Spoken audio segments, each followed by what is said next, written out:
20 gadus vecais Kristofers Lauze kopš apmēram 1 gada vecuma kopā ar savu ģimeni dzīvo Ziemeļīrijas pilsētā Eniskillenā. Ģimene šeit ir iegādājusies māju, iekopusi dārzu, kurā aug nevien paši stādītas ābeles, bet arī ozols.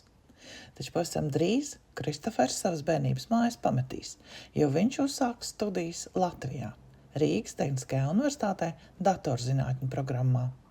Es gribēju darīt tikai lietas ar komputeriem. Es visu laiku no kaut 10-11 gadiem pirmo komputeru dabūju.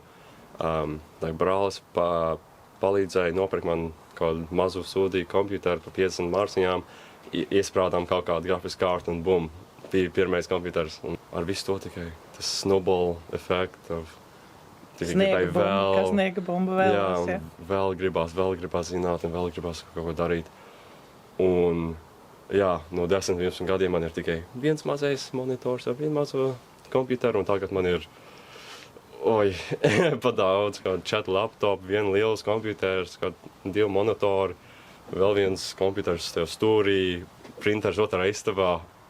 Daudz, ļoti daudz. Kristofers datorprasmes ir apguvis gan koledžā, gan ļoti daudz iemācījies pašmācības ceļā.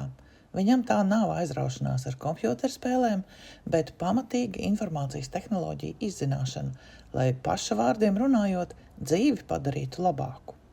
Puiša interesi par tehnoloģijām un mammas Baibas ilgadējā nodarbošanās kūku cepšana šobrīd ir apvienojušās nelielā biznesā, interneta veikalā, kas dod savu ārtavu Kristofera studiju nodrošināšanā. Tur tiek pārdotas dažādas lietas kūku izrotāšanai, spiedodziņu un formiņas cepumu izsviešanai, rullīši kūku faktūras izveidošanai un simtiem dažādu citu priekšmetu, kas top ar 3D printeru palīdzību. Sākās ar kūkām viss, ja? Nu jā, pretty much. Es uzsētīju kaut kādu mazu lietu viņai, es neceros ko. Un tad atkal bija, ko vēl var uztaisīt, un es skatījos, un es tā, es varu uztaisīt to viens pats, taisīju vēl, un tagad mums kastēm pilna ar visām detaļām. Tagad es gribu beidzot viens pats projām dzīvot, viens pats iet uz university un iemācīties, Kāpēc tu izvēlējies Latviju?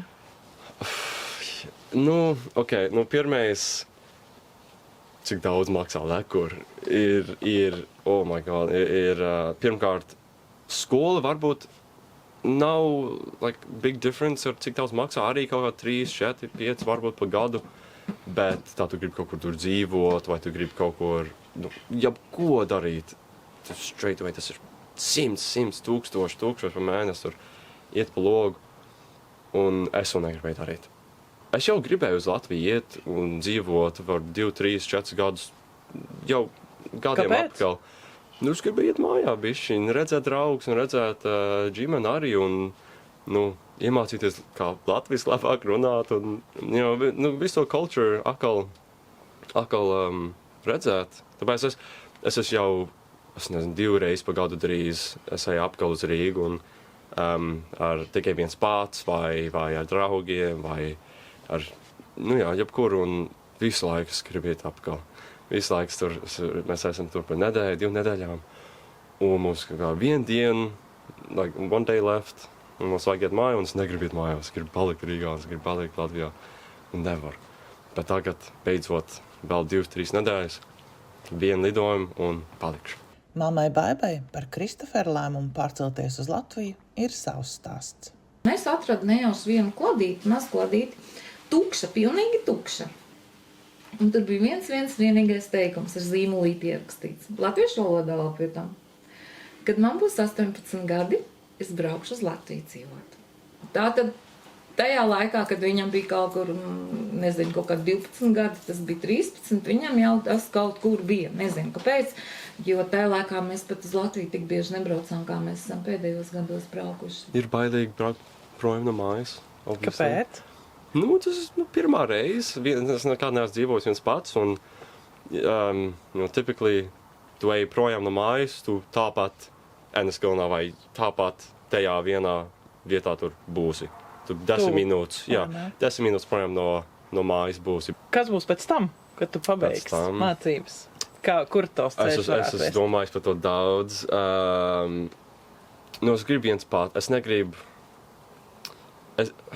Es negribu strādāt kaut kam citam. Es domāju. Nav problēma, obviously. Es tāpat gribu to experience iet un mācīties kaut kādā kompanijā, internship darīt un visu to. Tad man ir tāds skill un ability to visu darīt, bet es arī tik domāju, viens pats grib kaut ko taisīt, un viens pats grib... Vienmēr sakot, atvērt savu biznesu. Jā, 100%. Obviously nezinu ko. Tāpat ir 3-4 gadi to izdomāt, bet es domāšu, to izdomāšu pēc tam. 100%. Un tava dzīve, kur turpināsies Latvijā? Jā, es domāju. Arī pēc studiju pabeigšanas. Jā. Un 99% tur palikšu.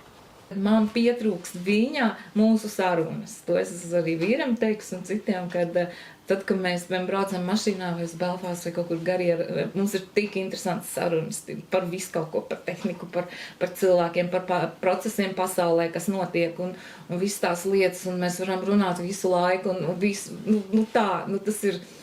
tas ir šausmīgi interesanti. Ar viņu būt kopā un runāt par visu to, un tas man pietrūks, tas man tā pietrūks, jo to pa telefonu nevar izdarīt. Ko es novēlu? Novēlu es paturēt šito drive, kas viņam pašlaik ir, kā es, piemēram, arī vīram nesen teicu, es saku, ja kurš cits students, normāls students, tāds AA vidējs, ja, viņš gaidītu vasaru, skriet ar draugiem, riņķī, tusiņi, viss kaut kas ar domu, ka studijas taču sākās septembrī. Jā, man vēl ir dafigam laika, viss notiks. Bet viņš katru dienu ir kompjuterā līdz austīm, visu kaut ko mācās, kaut ko dara, attīsta tos savus apus, visu, jā. Un tāpēc es pilnīgi noteikti, es esmu 100 un 200% pārliecināta, ka viņš sasniegs dzīvē ļoti daudz vairāk nekā jebkurš, nezinu, ne tikai no mūsu ģimenes, bet vispār. Es novēlu, saglabāt to un nebaidīties, ka kāds saka, varbūt tev nesanāks, varbūt ko tu domā, ko tu iedomājies no sevis vai stāv malā un klusē. Nē, tikai uz priekšu un